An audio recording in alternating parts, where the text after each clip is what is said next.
Hi friends, my name is Pawan. I am completed my graduation BIT Institute of Technology, Hindupur, in the stream of ECE.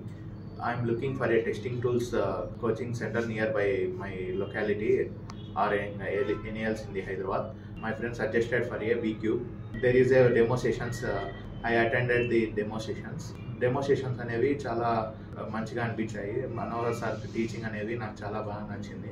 ఆయన ప్రతి ఒక్క particular దాన్ని explain చేసి చెప్పడము చాలా బాగా నచ్చింది. ఇక్కడ ప్రతి వారము టెస్ట్స్ కండక్ట్ చేస్తారు అండ్ మాక్ ఇంటర్వ్యూస్ ఉంటాయి. దానివల్ల మీకు ఇంటర్వ్యూ అనేది ఫియర్ అనేది పోతుంది. నెక్స్ట్ వచ్చేసి ఇక్కడ ప్రతి ఒక్క ల్యాబ్ టెక్నీషియన్స్ ఉంటారు. వాళ్ళు చాలా మీకు హెల్ప్ఫుల్గా మనకి ఏ ప్రాబ్లమ్స్ వచ్చినా కానీ, దాంట్లో ఎర్రర్స్ వచ్చినా, మనం నేర్చుకునే దాంట్లో ఎలాంటి డౌట్స్ వచ్చినా కానీ వాళ్ళు ఎక్స్ప్లెయిన్ చేస్తారు. అండ్ అసైన్మెంట్స్ అనేది ఉంటాయి. మనకి ప్రతి ఒక్క పర్టికులర్ టాపిక్ మీద మనకు ఎక్స్పీరియన్స్ గెయిన్ చేసుకోనికి చాలా యూస్ఫుల్గా ఉంటుంది. I'm suggesting you to join VQ. Thank you.